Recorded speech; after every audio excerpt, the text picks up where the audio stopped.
So let's now go to the third and final section of the roundtable, where we hear from global change leaders who are representing conservation, business, governments, media and communications about what they think.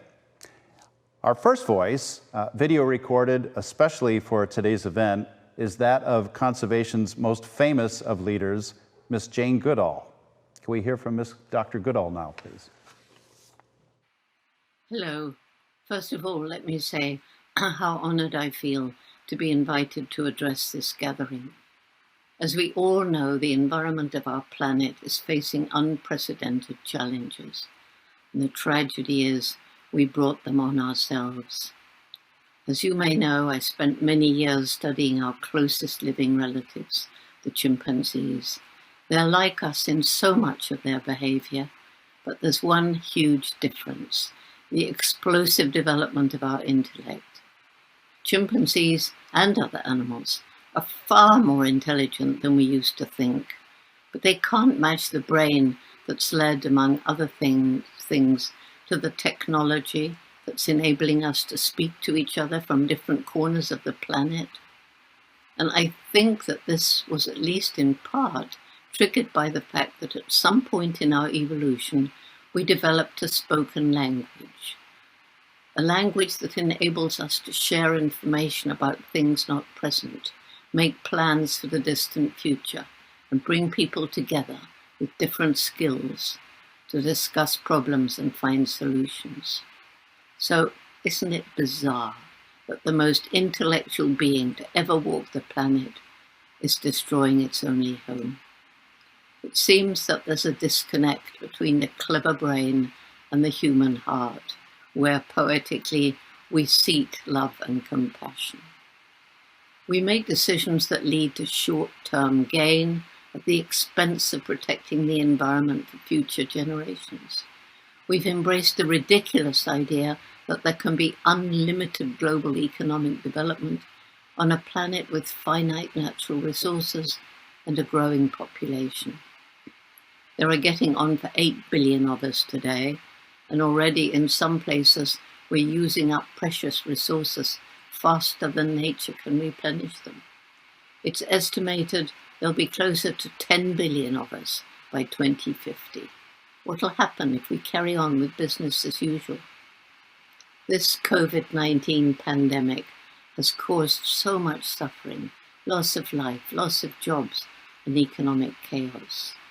And it was caused by our disrespect of nature and of animals. As we destroy ever more of the natural world, many animal species are forced into closer contact with humans. And although it's proven that animals are sentient, each one an individual capable of feeling fear and pain, we treat them as commodities. We hunt them, kill them, and traffic them or their body parts around the world to sell in wildlife markets for food, medicine, or even exotic pets. Stressed animals in typically unhygienic situations provide perfect opportunities for a pathogen such as a virus to spill over from an animal to a human, where it may bond with a cell and create a new disease. Scientists studying transmission of these zoonotic diseases have been warning us about this for years. Alas, we didn't listen, and now we pay the price. The twin threats of climate change and loss of biodiversity have been caused by our same disrespect of the natural world. We recklessly clear-cut forests and woodland, pollute air, land, and water, and release CO2 into the atmosphere, mostly through burning fossil fuels and destroying forests. And CO2 is the most plentiful of the greenhouse gases that circle the world and trap the heat of the sun. What we must realize is that we're part of the natural world. We depend on it for clean water, air, food, clothing, everything. But what we depend on is healthy ecosystems. During the years I spent studying chimps in the rainforest, I came to understand how every species of plant and animal has an interrelated role to play in the complex forest ecosystem. Together, they create a beautiful living tapestry. And when a species becomes extinct, it's as though a thread is pulled from the tapestry. If enough threads are pulled, the tapestry will hang in tatters and the ecosystem will collapse. Already, climate change has caused changes in weather patterns around the world. There are more frequent, terrifying hurricanes and typhoons, more serious flooding, longer droughts, and now the horrendous fires burning around the globe. The ice is melting, sea levels are rising as the water heats, and permafrost is melting, releasing large amounts of the potent greenhouse gas methane. And the land is increasingly polluted and the soils killed by the use of agricultural chemicals. Huge areas of land are cleared to provide grazing for livestock or to grow grain to feed the billions of animals raised in inhumane conditions in factory farms around the world. Much water, increasingly scarce in many places, is needed to change plant to animal protein. All these animals produce huge amounts of methane. Moreover, industrial-level animal farming provides yet another environment with a spillover of animal pathogens to humans. It's happened often. It's clear, isn't it, that we must develop a new relationship with the natural world.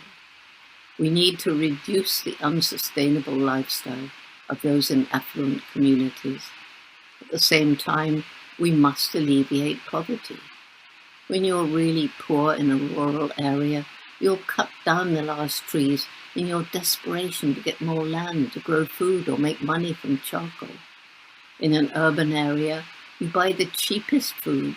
You don't have the luxury of asking if its production harmed the environment, is cruel to animals, is cheap because of unfair wages.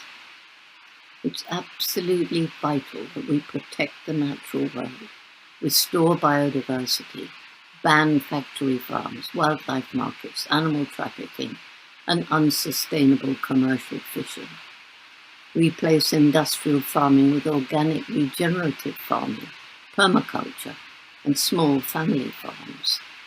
We can plant and care for trees and help those who are restoring and protecting wilderness areas and rewilding connected areas of habitat in which wildlife is protected and extinct species may be reintroduced. We can move towards a plant-based diet, make renewable energy from sun, wind, and tide cheaper and more efficient, and think about ways of reducing the enormous amount of waste that we create. Tons and tons of food goes into landfills, while millions don't even have one really good meal a day. In the same way, our materialistic societies have developed a buy, use, discard mentality in place of buy and use for as long as possible and then recycle. Finally, every school should build environmental teaching into the curriculum and encourage, especially for young children, as much outdoor education as possible. What you learn to love, you will want to protect. Do I have hope for the future?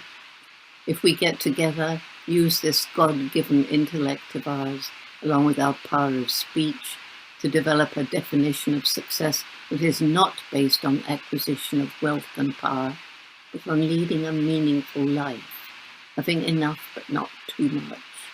It's when we work with head and heart together that we can attain our true human potential. And let's remember, every single one of us matters. Every single one of us has a role to play. Every single one of us makes some impact on the planet every day. And we can choose what sort of impact we make.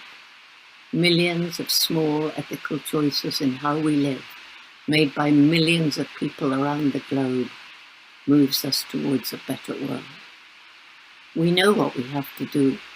The only question is, do we have the strength and courage and will to take action? If we care about our grandchildren and theirs, if we care about the magic and beauty of this tiny planet surrounded by the black immensity of space, then we can save it. Indeed, we must, before it's too late. Thank you.